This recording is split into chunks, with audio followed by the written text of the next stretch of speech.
आप सभी का स्वागत है आपके अपने YouTube channel Gyandeep India channel पर। और आज का टॉपिक है कक्षा 12 हिंदी में संस्कृत खंड का सभी महत्वपूर्ण गद्यांश।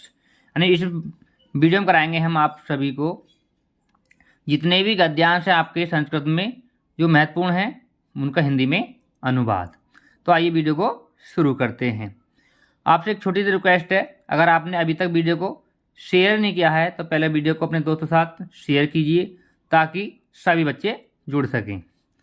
तो पहला है हमारा गद्यांश, तद कदाचित द्वारपाल आगत्य महाराजम भोजम प्रवाहे देव कोपी नावशेषो विद्वान द्वारी वर्तते इति राजा प्रवेशाय इति तत्प्रविष्ट तत्प्रविष्ट से कवि भोजमालोक्य अद्य से दरिद्रनाशे भविष्यतीति मत्वा तुष्टो हर्षशृणुषि मुमोच राजा तमालोक्य प्रवाहे कवे किम रोदसी इति तद कविराह राजन आकर्ण्य मदगृह स्थितम।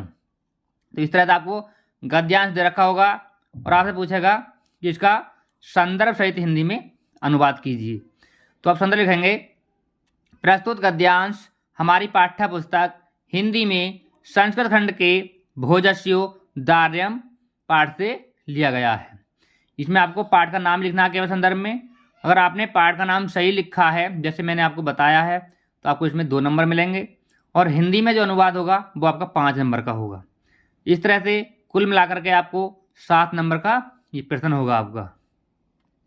आप देखेंगे हिंदी में अनुवाद कि तद कदाचित द्वारपाल आगत्य महाराजम भोजम प्रवाह, कभी इसके बाद कभी द्वारपाल ने आकर महाराज भोज से कहा, देव हे देव कोपी नावशेषो विद्वान द्वारी वर्तते।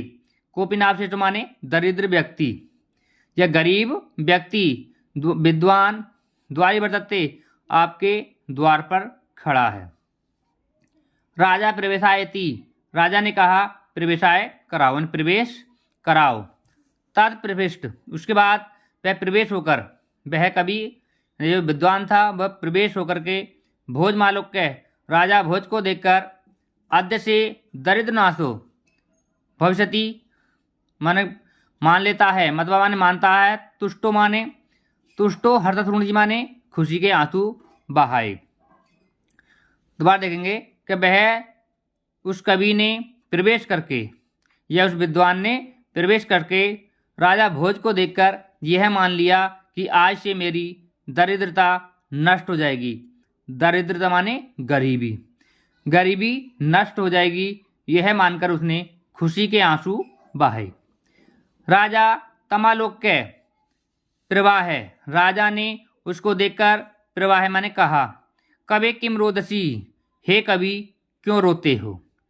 तत्प्रवाह, तत् कविराह राजन, तब कविराह ने कहा, हे राजन आकर्ण्य मदगृह स्थितम, मेरे घर की स्थिति सुनिए। तो इस तरह से आपको हिंदी में अनुवाद करना है। अब देखेंगे आप कॉपी में किस तरह से लिखेंगे। तो आप कॉपी में संकेत लिख देंगे, तद कदाचित डॉट डॉट हर्षशृणुषि मुमोच, इस संदर्भ हेड डाल देंगे। फिर लिखेंगे प्रस्तुत गद्यांश हमारी पाठ्य पुस्तक के संस्कृत भाग में संकलित भोजस्वी दार्यम नामक पाठ से उद्धृत है या लिया गया है। फिर लिखेंगे अनुवाद, हिंदी में अनुवाद।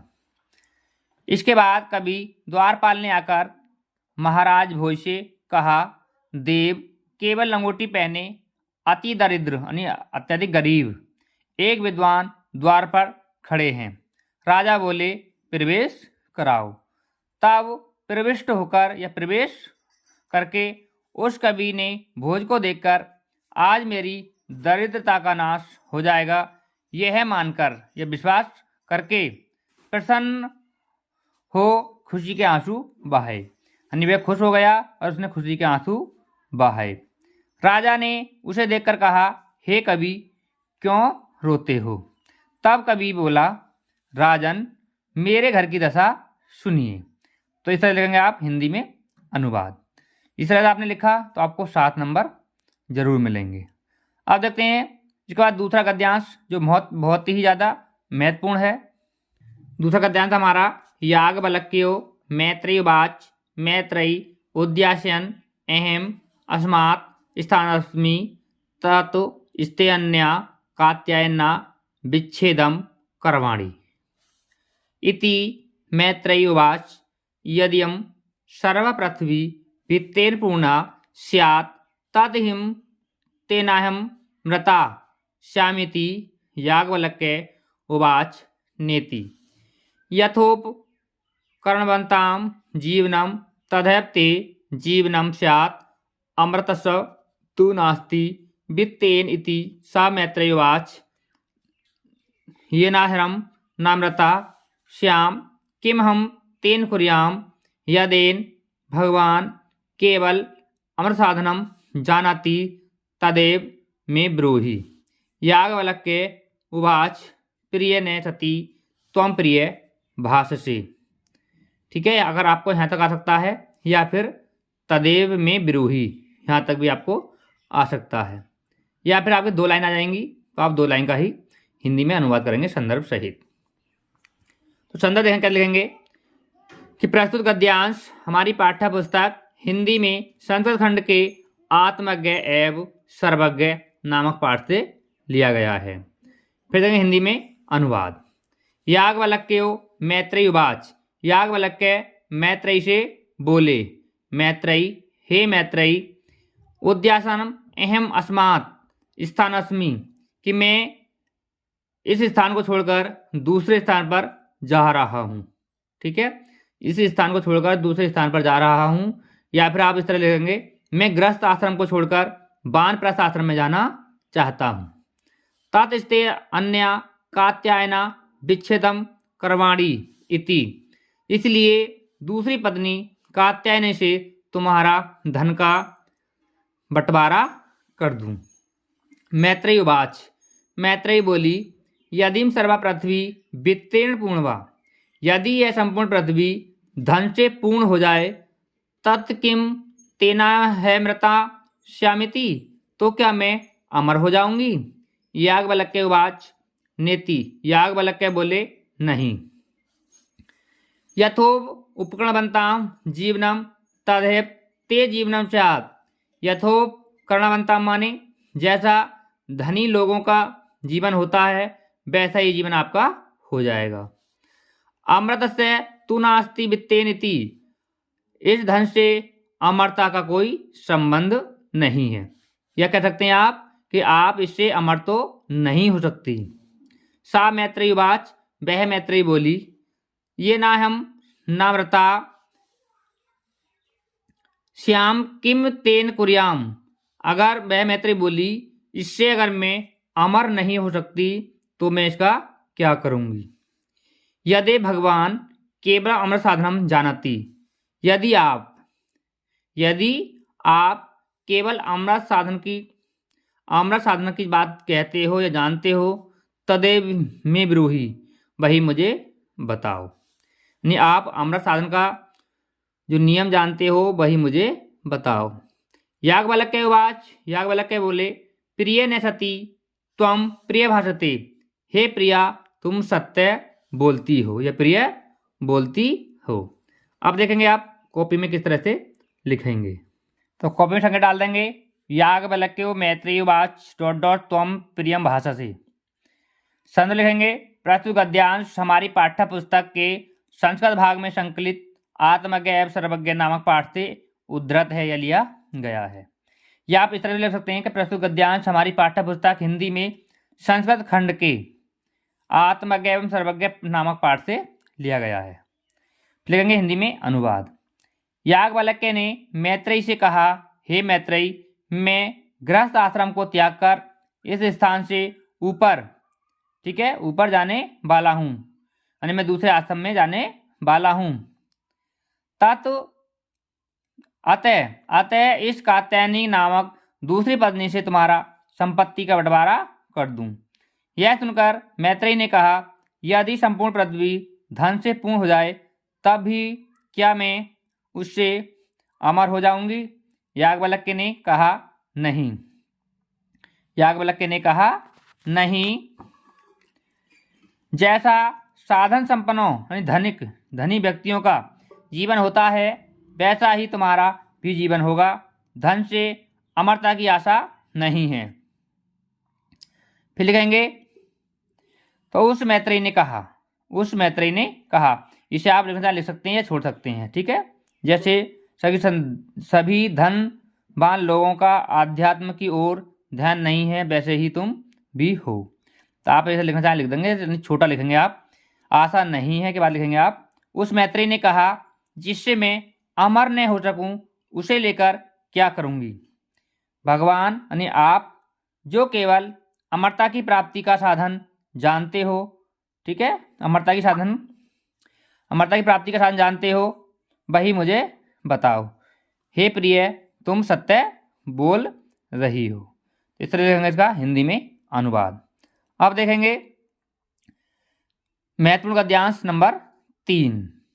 तीसरा संकेत है याज्ञवल्क्य उवाच नावरे मैत्रेयी पतियु कामया पति प्रिय भक्ति आत्मस्तु वे कामाय पति प्रिय प्रियो भक्ति नावा अरे जाया कामाया जाया प्रिय भक्ति आत्मस्तु वे कामाया जाया प्रिय भक्ति नावा अरे पुत्रस्य वित्तस्य च कामाया पुत्रो वित्तं वा प्रिय भक्ति आत्मस्तु वे कामाया पुत्रो वित्तं वा प्रिय भक्ति नावा अरे सर्वस्य कामाया सर्व प्रिय भक्ति आत्मस्तु वे कामाया सर्व प्रिया भक्ति। तो या तो आपको यहाँ तक आ जाएगा, या अगर ये 2 लाइन भी आती तो आप इसका भी लिखेंगे। तस्माद आत्मा व अरे मैत्रेयी दृष्टवा दर्शनार्थ श्रोतव्य मंतव्य निषिद्धत्व च आत्मने खलु दर्शनेन इदम सर्वे बीतम भवति। अब देखेंगे इसका संदर्भ आपका वही रहेगा, ठीक है, जो बताया था आपको। अब देखेंगे इसका हिंदी में अनुवाद। याज्ञवल्क्य उवाच याज्ञवल्क्य बोले नावा अरे मैत्रेयी ने अरे मैत्रेयी पतियु कामाया पति प्रिय भक्ति पति की इच्छा की पूर्ति के लिए पति प्रिय नहीं होता, यानी पत्नी को पति की इच्छा की पूर्ति के लिए पति प्रिय नहीं होता। आत्मनस्तु अपनी ही बेकामाया अपनी ही इच्छा पूर्ति के लिए पति प्रिय भक्ति पति प्रिय होता है, यानी पति की इच्छा पूर्ति के लिए पत्नी को पति प्रिय नहीं होता, बल्कि या पितु अपनी ही इच्छा पूर्ति के लिए पति प्रिय होता है। नावा अरे मैत्रेयी और न ही नावा अरे और न ही जाया कामाया जाया प्रिय भक्ति जाया माने पत्नी, पत्नी की इच्छा की पूर्ति के लिए पत्नी प्रिय नहीं होती पति को। आत्मस्तु बेकामाया जाया प्रिय भक्ति अपनी ही इच्छा पूर्ति के लिए पत्नी प्रिय होती है। नावा अरे और न ही पुत्रस्य वित्तस्य च पुत्र और धन कामाया पुत्रो वित्तं वा प्रिय भक्ति अपनी उसकी इच्छा पूर्ति के लिए, यानी पुत्र या धन की इच्छा पूर्ति के लिए प्रिय नहीं होता। आत्मस्तु वे कामाया पुत्रो वित्तं वा प्रिय भक्ति अपनी ही इच्छा पूर्ति के लिए पुत्र या धन प्रिय होता है। नावा अरे और न ही सर्वस्व कामाया सर्वप्रिय भक्ति सभी की इच्छा के लिए सब प्रिय नहीं होती।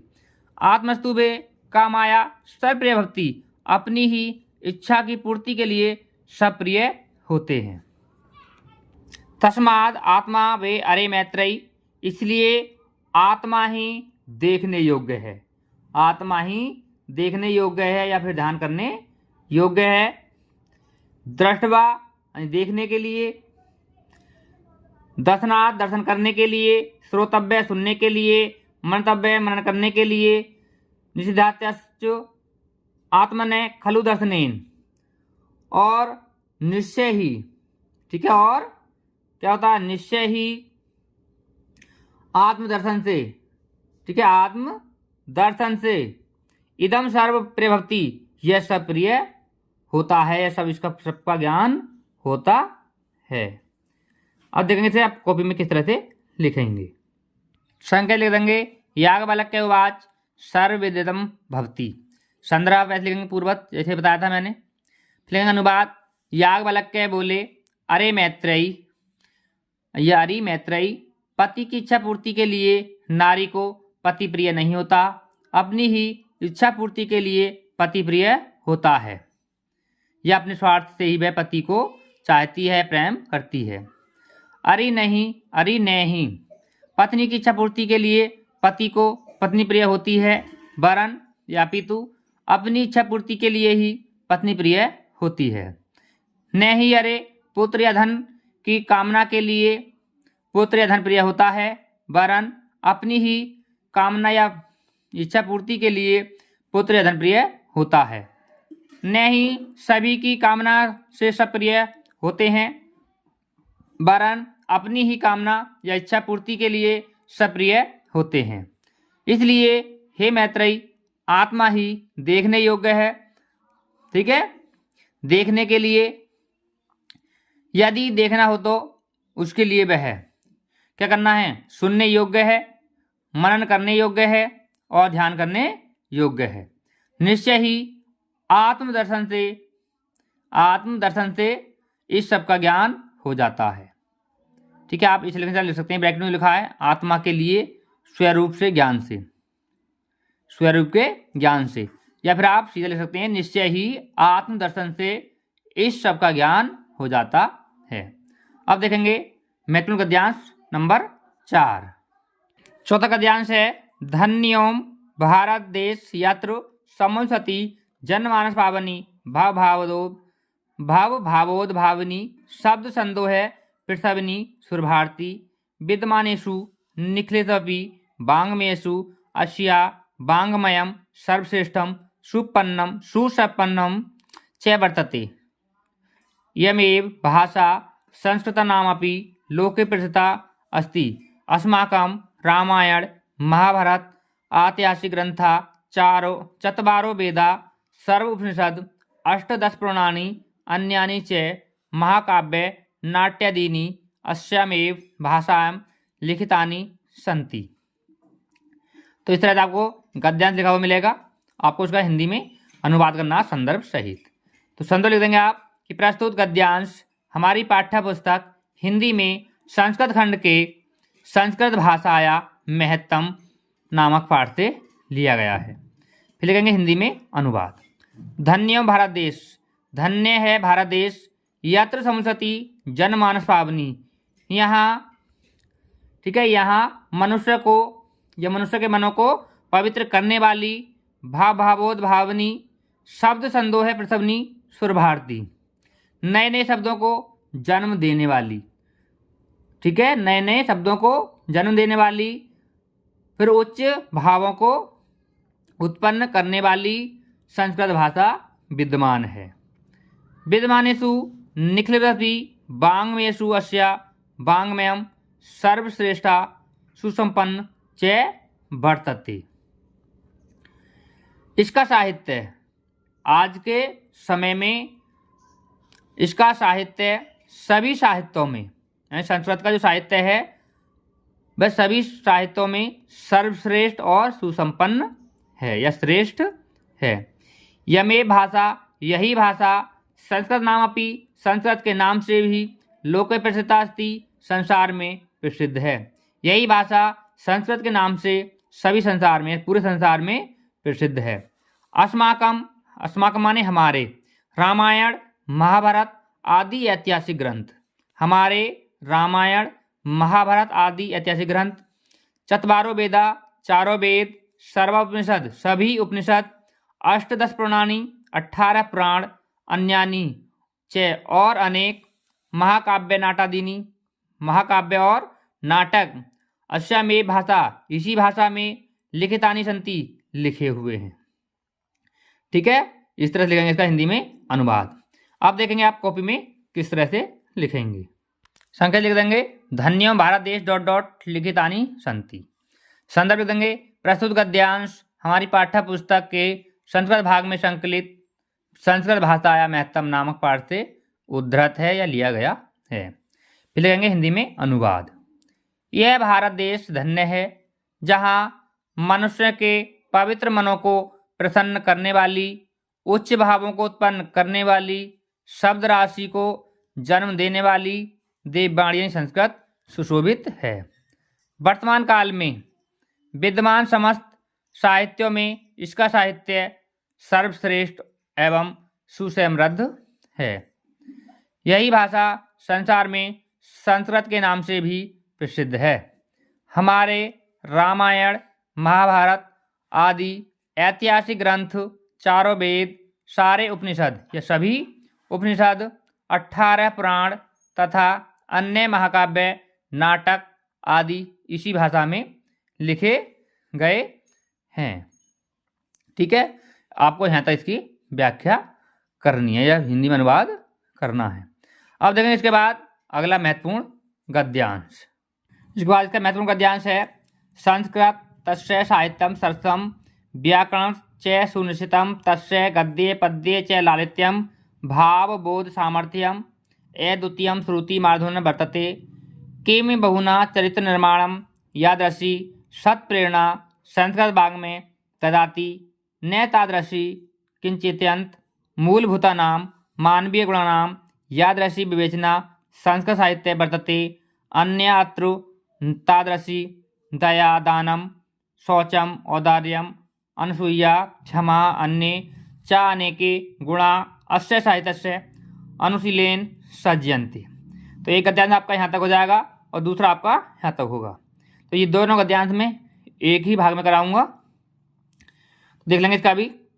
संस्कृत साहित्य से आदि कवि वाल्मीकि, महर्षि व्यास, कवि कुलगुरु कालिदास, अन्य च भाव भारवी भवभूत्यादि महाकविय स्वी के ग्रंथरत्ने अद्यापि पाठकानां हृदये वरन्ते।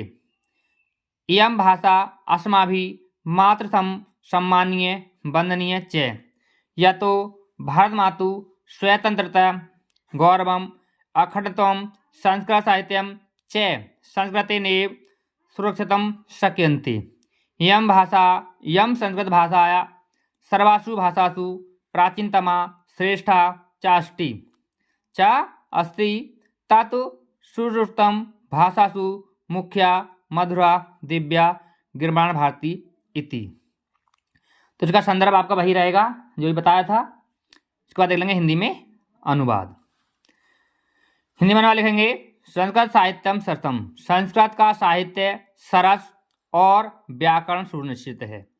संस्कृत का साहित्य सरस और व्याकरण सुनिश्चित है। तस्य गद्ये पद्ये च लालित्य। इसके गद्य और पद्य में लालित्य भाव बोध सामर्थ्य, भावों को जन्म देने वाली या भावों का बोध का ज्ञान कराने वाली।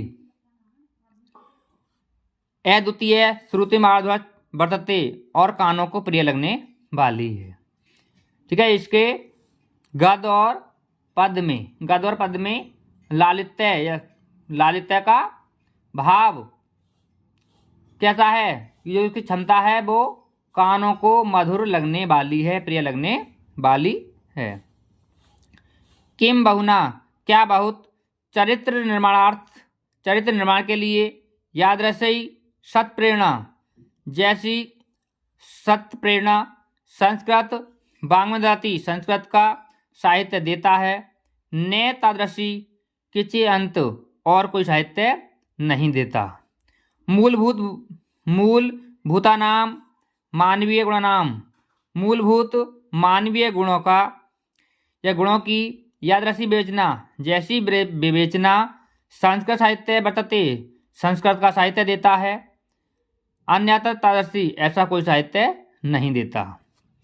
दया दान, ठीक है, दया दान, पवित्रता, उदारता, अनुसूया, ठीक है, क्षमा करना,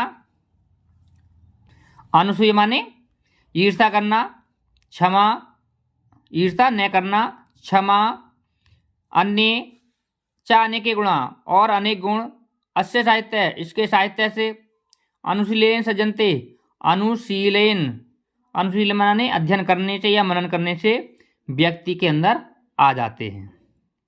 ठीक है, दया की भावना, दान की भावना, दान देने की भावना, पवित्रता, उदारता, ईर्ष्या न करना, क्षमा करना, अनेक गुण इसके अध्ययन करने से या मनन करने से व्यक्ति के अंदर आ जाते हैं। अब देखेंगे इसके बाद अगला गद्यांश। संस्कृत साहित्य से आदि कवि। संस्कृत साहित्य के आदि कवि वाल्मीकि, महर्षि व्यास, कवि कुलगुरु कालिदास अन्य च और अन्य भाव भारवी भवभूत्योदय महाकवियों ने सुई के माने अपने ग्रंथ रत्नों के द्वारा अद्यापि आज भी पाठ का नाम माने पाठकों के हृदय माने हृदय में ब्रजंती माने विराजमान है या विराजते हैं। संस्कृत साहित्य के आदि कवि वाल्मीकि महर्षि व्यास कवि कुलगुरु कालिदास और अन्य भाव भारवी भवभूत्योदय महाकवियों ने अपने ग्रंथ रत्नों के कारण आज भी पाठकों के हृदय में विराजते हैं या विराजमान हैं।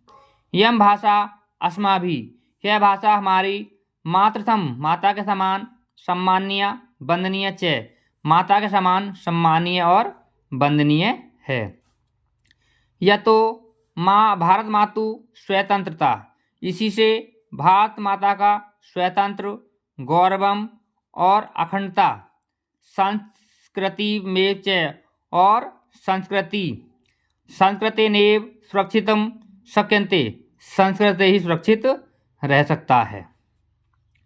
यम संस्कृत भाषाया यह संस्कृत भाषा सर्वासु माने सभी भाषासु माने भाषाओं में यह संस्कृत भाषा सभी भाषाओं में प्राचीनतमा माने प्राचीन श्रेष्ठा चास्ती और श्रेष्ठ है। यह भाषा सभी भाषाओं में प्राचीन और श्रेष्ठ है। तत्व सुश्रुतम इसलिए ठीक ही कहा गया है। भाषासु मुख्या मधुरा दिव्य गिरवाण भारती इति कि भाषासु माने भाषाओं में मुख्य माने मुख्य मधुरा माने मधुर दिव्य माने अलौकिक गिरवाण भारती माने संस्कृत भाषा कि इसलिए ठीक ही कहा गया है। सभी भाषाओं में मुख्य मधुर और अलौकिक संस्कृत भाषा है या देववाणी है, क्योंकि संस्कृत भाषा को देववाणी भी कहा गया है। तो इस तरह देखेंगे इसका हिंदी में अनुवाद। अब देखेंगे आप कॉपी में किस तरह से लिखेंगे। संकेत लिख देंगे संस्कृत से साहित्यम गिरवाण भारती इति। संकेत लिख देंगे पूर्वत। संकेत लिख देंगे संस्कृत साहित्यम गिरवाण भारती इति। संदर्भ आपका वही रह जाएगा पूर्वत। फिर लिखेंगे हिंदी में अनुवाद। संस्कृत का साहित्य सरस है और उसका व्याकरण सुनिश्चित है। उसके गद्य और पद्य में लालित्य सौंदर्य भाव का बोध ज्ञान कराने की क्षमता और द्वितीय कर्ण मधुरता यानी कानों को प्रिय लगने वाला है। अधिक या चरित्र निर्माण की जैसी उत्तम प्रेरणा संस्कृत साहित्य देता है, वैसी प्रेरणा अन्य कोई साहित्य नहीं। मूलभूत मानवीय गुणों का जैसा विवेचन संस्कृत साहित्य में मिलता है, वैसा अन्य कहीं नहीं। दया दान पवित्रता उदारता ईर्षा रहित होना या ईर्षा न करना क्षमा तथा अन्य अनेक गुण इसके साहित्य के अनुशीलन यानी अध्ययन या मनन से मनुष्य में उत्पन्न होते हैं। फिर लेकिन इसके बाद अगला गद्यांश जो मैंने बताया था आपको वो यहाँ से स्टार्ट होगा आपका कि संस्कृत साहित्य के आदि कवि वाल्मीकि महर्षि वेदव्यास कवि कुलगुरु कालिदास भाव भारवी भवभूति आदि अन्य महाकवि अपने श्रेष्ठ ग्रंथों द्वारा आज भी पाठकों के हृदय में विराजते हैं तथा अनेक ग्रंथों को पढ़कर पाठक आज भी उन्हें याद करते हैं। यह भाषा हमारे लिए माता के समान आदरणीय और पूजनीय है, क्योंकि भारत माता की स्वतंत्रता गौरव अखंडता एवं सांस्कृतिक एकता संस्कृत के द्वारा ही सुरक्षित रह सकती है। यह संस्कृत भाषा विश्व में समस्त भाषाओं में सर्वश्रेष्ठ या सर्वाधिक प्राचीन एवं श्रेष्ठ है। इसलिए यह ठीक ही कहा गया है कि सब भाषाओं में देववाणी संस्कृत मुख्य मधुर और अलौकिक है या दिव्य है। इस तरह देखेंगे इसका हिंदी में अनुवाद। अब देखेंगे इसके बाद अगला महत्वपूर्ण गद्यांश। अब महत्वपूर्ण गद्यांश है अतीते प्रथम कल्पे जना एकम विरूपम सौभाग्य प्राप्तम सर्वकारपूर्ण्य पुरुषम राजानं कुर्वन् चतुर्पदा अपि सन्निपत्य एकम सिंहम राजानं कुर्वन् तद शकुनि गणा हिमवत् प्रदेशे एकस्मिन् पाषाणे सन्निपत्य मनुष्यशिशु राजा प्रजायते तथा चतुष्पदेषु च अस्माकं पुनरन्तरे राजा नास्ति अराजको वासो नाम न वर्तते एको राजास्थाने स्थापितव्य इति उक्तवक्ता अथ ते परस्परम् अवलोकयन्ते एकम् अलुकं दृष्ट्वा अयं नो रोचते इत्यवोचन्। अब देखें इसका हम हिंदी में अनुवाद संदर्भ सहित। संदर्भ लिख देंगे इसका कि प्रस्तुत गद्यांश हमारी पाठ्य पुस्तक हिंदी में संस्कृत खंड के जातक कथा के उलूक जातकम नामक पाठ से लिया गया है। जातक कथा में उलूक जातकम नामक पाठ से लिया गया है। और देखें इसका हिंदी में अनुवाद। अतीते प्रथम कल्पे, बीते हुए प्रथम कल्प में जनामान्य लोगों ने एकम विरूपम सौभाग्य प्राप्तम, एक सौभाग्य प्राप्त व्यक्ति को राजा बनाया। अतीते प्रथम कल्पे जना एकम विरूपम सौभाग्य प्राप्तम, बीते हुए प्राचीन काल के प्रथम कल्प में एक सौभाग्य प्राप्त सर्वकार परिपूर्ण, सभी प्रकार से परिपूर्ण पुरुषम माने पुरुष को राजा कुर्बान माने राजा बनाया। चतुष्पदा अपि सन्निपत्ते एकम सिंहम राजन कुर्बान, उसी प्रकार चौपायों ने एकत्रित होकर एक शेर को राजा बनाया। तातो शकुनिगड़ा हिमवत् प्रदेशे एक अस्मिन पाषाणे सन्निपते, उसके बाद पक्षियों ने हिमालय पर्वत पर एकत्रित होकर एक पत्थर पर, ठीक है, एक पत्थर पर या एक विशाल शिला पर एकत्रित होकर मनुष्येषु राजा प्रजायते तथा चतुष्पदेषु च, कि मनुष्य के बीच में भी एक राजा है और चौपायों के बीच में भी। अस्माकं पुनरन्ते राजा नास्ति, हमारे बीच में कोई राजा नहीं है। अराजको वासो नाम न वर्तते, राजा के बिना रहना उचित नहीं है, ठीक नहीं है। एको राजस्थाने, एक को राजा के स्थान पर स्थापित इति, स्थापित करना चाहिए। उक्तवंत ऐसा कहा, ठीक है, एक को राजा के स्थान पर स्थापित करना चाहिए ऐसा कहा। अथ ते परस्परम अवलोकम, उसके बाद सभी ने आपस में देखते हुए, परस्परम अवलोकम आपस में देखते हुए, एक उल्लुकम दृष्टवा, एक उल्लू की ओर दृष्टि डाली। अयम नो रोचते इत्यवोचन, कई यह ठीक लगता है, जैसे राजा बना देना चाहिए। अब देखेंगे आप कॉपी में किस तरह से लिखेंगे। संकेत डाल देंगे अतीते प्रथम ... रोचते इत्यवोचन। संदर्भ लिख देंगे यह गद्यांश हमारी पाठ्य पुस्तक के संस्कृत भाग में संकलित जातक कथा नामक पाठ के उलूक जातकम शीर्षक से उद्धृत है या पाठ से लिया गया है। फिर लिखेंगे हिंदी में अनुवाद। प्राचीन काल के प्रथम कल्प में मनुष्य ने एक सुंदर, सौभाग्यशाली एवं समत सुलक्षणों से युक्त पुरुष को राजा बनाया। चौपायों यानी पशुओं ने भी इकट्ठे होकर या एकत्रित होकर एक शेर को या एक सिंह को राजा बनाया। तब पक्षियों ने हिमालय प्रदेश में एक शिलातल पर इकट्ठे होकर कहा, मनुष्य में राजा दिखता है या दिख पड़ता है, वैसे ही चौपायों में भी, किंतु हमारे बीच कोई राजा नहीं है। राजा के बिना रहना ठीक नहीं है। हम भी किसी को राजा के पद पर या स्थान पर नियुक्त करना चाहिए, ठीक है, हमें भी राजा के स्थान पर एक व्यक्ति को नियुक्त करना चाहिए। तब उन्होंने राजा की खोज में एक दूसरे पर दृष्टि दौड़ाते हुए या एक दूसरे की ओर देखते हुए एक उल्लू को देखकर कहा, यह हमको पसंद है। इसे लिखेंगे आपको इसका हिंदी में अनुवाद। अब देखेंगे इसके बाद अगला महत्वपूर्ण गद्यांश। अब है हमारा महत्वपूर्ण गद्यांश। अतीते प्रथम कल्पे चतुष्पदा सिंहम राजन कुर्बनम मत्स्य आनंद मत्स्यम शकुन्ने स्वर्णहंसम तस्य पुनः सुवर्णराजहंसम दुहिता हंसपोतिका अतीव रूपवती आसीत् स तस्य वरमदात यत् सा आत्मनिश्चित रुचितम स्वामिक वृणुयात् इति। हंसराज तस्य वरम दत्त्वा हिमवती शकुनी संघे सन्निपत्य नाना प्रकारा हंस मयूरादि शकुनिगणा समागत्य एकस्मिन् महति पाषाणतले संतपत्यन् हंसराज आत्मने सुरुचितं स्वामिकम् आगत्य वृणुयात् इति दुहिताम आदेश। यहाँ तक आपको मिल जाएगा और आपको इसका हिंदी में अनुवाद करना है। तो संदर्भ लिख देंगे आप।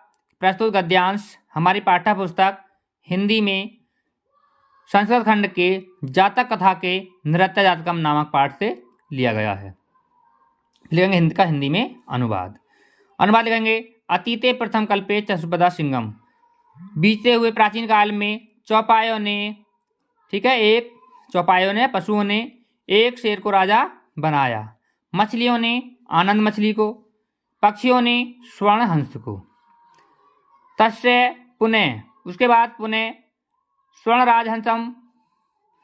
राजहंस की पुत्री, दुहिता माने पुत्री, हंसपोतिका अतीप रूपवती आसीत, अत्यधिक सुंदर थी। स तस्य वरमदात, वह उसको वर दे करके, यत सा, वह आत्मनिश्चितम स्वामिक वर्णात इति, वह अपने मन पसंद या आत्मा के अनुसार अपने पति का वरण कर ले। हंसराज तस्य वरम दत्तवा, वह हंसराज उसको वर दे करके हिमवती शकुनि संगे सन्नपत्य, हिमालय पर्वत पर पक्षियों को समूह को एकत्रित करता है। नाना प्रकारा हंस मयूर आदि, अनेक प्रकार के हंस मोर आदि पक्षीगण समागत्य इकट्ठे होकर के एकस्मिन महती पाषाण तले, एक विशाल पर्वत पर इकट्ठे हो जाते हैं। हंसराज आत्मने चित्तरुचितम, हंसराज कहता है अपने मन पसंद या हृदय के अनुसार या मन के अनुसार, स्वामिकम, अपने स्वामी का, आगत्य माने आकर के, वृणुयात माने वर्ण कर लो, दुहिताम आदेश माने अपनी पुत्री को आदेश देता है। यानी वह अपनी पुत्री को आदेश देता है कि वह अपने मन पसंद पति का वर्ण कर ले। तब देखेंगे आप कि कॉपी में आप किस तरह से लिखेंगे। संकेत लिख देंगे अतीते प्रथम कल्पे वृणुयात इति। संदर्भ लिखेंगे यह गद्यांश हमारी पाठ्य पुस्तक के संस्कृत भाग में संकलित जातक कथा नामक पाठ से, पाठ के नृत्य जातकम शीर्षक से अवतरित है या लिया गया है। फिर लिखेंगे हिंदी अनुवाद। प्राचीन काल में, प्रथम कल्प में चौपायों यानी पशुओं ने सिंह को राजा बनाया, मछलियों ने आनंद मछली को एवं पक्षियों ने स्वर्ण हंस को राजा बनाया। और स्वर्ण हंस राज, ठीक है, उस स्वर्ण राजहंस की पुत्री हंसपोतिका अत्यधिक रूपवती थी। उस हंस ने उसे हंस कुमारी को वर दिया कि वह अपने मनोनुकूल यानी अपने मन पसंद पति का वर्ण करे। हंसराज ने उसे वर देकर हिमालय के पक्षियों के समुदाय को एकत्रित किया या इकट्ठा किया। विभिन्न प्रकार के हंस मोर आदि पक्षी गण आकर के एक विशाल शिलातल पर इकट्ठे हुए। हंसराज ने पुत्री को आदेश दिया कि वह आकर के अपने मनपसंद पति को चुने। तो इस तरह लिखेंगे आप इसका हिंदी में अनुवाद। अब देखते हैं इसके बाद अगला महत्वपूर्ण गद्यांश। महापुरुषा लौकिक प्रलोभनेषु बुद्धा नियत लक्ष्यांत कदापि भ्रमन्ति देश सेवा नुरक्तयम युवा उच्च न्यायालयस्य परिधो स्थातु नाशनौत पंडित मोतीलाल नेहरू, लाला लाजपत राय प्रभृति अन्य राष्ट्रनायके सह स्वयपि देशस्य स्वतंत्रता संग्रामे अवतीर्ण। देहल्या त्रयोविंशति में कांग्रेस अध्यक्ष अधिवेशनम अध्यक्ष पद मंगलकृताम रोलट एक्ट इत्याखास्यत विरोधस्य ओजस्वी भाषणम श्रुत्वा आंग्लशासका भीता जाता। बहुवारं कारागारे निष्पक्षेऽपि अयं वीर देश सेवाव्रतम नात्यजत। तो ये आपका गद्यांश। अब देखेंगे इसका हिंदी में अनुवाद संदर्भ सहित। तो संदर्भ लिख देंगे कि प्रस्तुत गद्यांश हमारी पाठ्य पुस्तक हिंदी में संस्कृत खंड के महामना मालवीय नामक पाठ से लिया गया है। अब देखेंगे इसका हिंदी में अनुवाद। इसका देखेंगे आप, इसके बाद में हम हिंदी में अनुवाद का अनुवाद कैसे करेंगे हम इसका। कि महापुरुषा लोके प्रबलवंशी बुद्धा नियत लक्ष्यम कदापि भ्रमयंती। महापुरुष माने महापुरुष। कौन से महापुरुष? महामना मालवीय। लौकिक प्रलोभने सांसारिक प्रलोभन से या में बुद्धिया नियत लक्ष्यम में फंस करके अपने लक्ष्य से कभी विचलित नहीं होते। ठीक, कभी विचलित नहीं होते। देश सेवा निरुक्त युवा उच्च न्यायालय से परिदो स्थानु नास्ति। यह युवक ठीक है, यह युवक देश की सेवा में अनुरक्त उच्च न्यायालय की सीमाओं में बंधकर न रह सका। ठीक है, न रह सका। पंडित मोतीलाल नेहरू, लाला लाजपत राय। ठीक है, पंडित मोतीलाल नेहरू, लाला लाजपत राय जैसे अन्य राष्ट्रीय नेताओं के साथ, ठीक है, अन्य नेताओं के साथ स्वपी देश से वे भी देश के स्वतंत्रता संग्राम में उतरे। उसके बाद देखेंगे देहल्या त्रिविशम तमे दिल्ली के 23वें कांग्रेस अधिवेशन। ठीक है, 23वें अधिवेशन के कांग्रेस के जो 23वां अधिवेशन था उसके अध्यक्ष पद को इन्होंने सुशोभित किया। रोलट एक्ट इत्य मुख्य विरोधस्यम। रोलट एक्ट के विरोध में इनके ओजस्वी भाषण को सुनकर के अंग्रेजी शासक भीतर जाता भयभीत हो गया या डर गया। बहुत बार कारागार में यानी जेल में निक्षिप्तोऽपि अयम वीर देश सेवा व्रतम न जते। ठीक है, ये बहुत बार जेल में डाले जाने पर भी इस वीर ने देश सेवा का व्रत नहीं छोड़ा। अब देखेंगे आप कॉपी में किस तरह से लिखेंगे। संकेत लिख देंगे महापुरुष लौकिक ... देश सेवा व्रतम नात्रजत। संदर्भ में लिखेंगे आप कि प्रस्तुत गद्यांश हमारी पाठ्य पुस्तक हिंदी में संस्कृत खंड के महामना मालवीय पाठ से लिया गया है। फिर लिखेंगे इसका हिंदी में अनुवाद में लिखेंगे महापुरुष सांसारिक प्रलोभनों में फंसकर अपने निश्चय लक्ष्य से कभी विचलित नहीं होते। देश सेवा में अनुरक्त यह युवक उच्च न्यायालय की सीमाओं में बंधकर न रह सका। पंडित मोतीलाल नेहरू, लाला लाजपत राय जैसे अन्य राष्ट्रीय नेताओं के साथ वे भी देश के स्वतंत्रता संग्राम में उतरे। दिल्ली में कांग्रेस के 23वें अधिवेशन के अध्यक्ष पद को इन्होंने सुशोभित किया। रोल एक्ट के विरोध में इनके ओजस्वी भाषण को सुनकर अंग्रेज शासक भयभीत हो उठे। बहुत बार जेल में डाले जाने पर भी इस वीर ने देश सेवा का व्रत नहीं छोड़ा। ये हमारा लास्ट का गद्यांश बहुत ही मोस्ट है। हिंदी संस्कृत आंग्ल भाषासु अस्य समान अधिकार आसीत्। हिंदुस्तान मुत्थनाय अयम निरंतरम प्रयत्न करोत्। शिक्षेवेव देशे समाजे च नवीन प्रकाश उदेति। अतः श्रीमालवीय वाराणस्यां काशी विश्वविद्यालयस्य स्थापन करोत्। अस्य निर्माणाय अयं जनां धनम् अयाचत। जनाश्च महत्तमस्मिन् ज्ञानयज्ञे प्रभुतां धनसमन्ने प्राच्यन् तेन निर्मितयं विशाल विश्वविद्यालय भारतीयानां दानशीलताया श्रीमालवीयस्य यशस्य च प्रतिमूर्तिरिव विभाति। इसका देखेंगे आप हिंदी में अनुवाद संदर्भ सहित। तो संदर्भ आपका वही रहेगा जो भी बताया गया था, ये महामना मालवीय पाठ से लिया गया है। अब लिखाएंगे आप हिंदी में अनुवाद। हिंदी में लिखेंगे कि हिंदी संस्कृत आंग्लसु भाषासु अस्य समान अधिकार आसीत। कि हिंदी संस्कृत और अंग्रेजी भाषा पर इनका समान अधिकार था।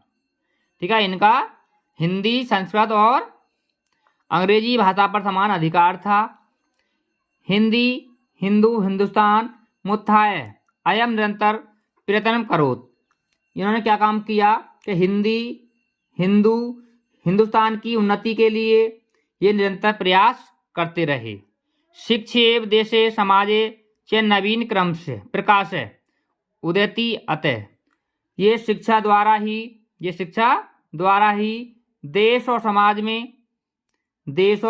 समाज में नवीन प्रकाश का उदय होता है। अतः इसलिए मालवीय ने वाराणसी में, ठीक है, वाराणसी में काशी विश्वविद्यालय की स्थापना की।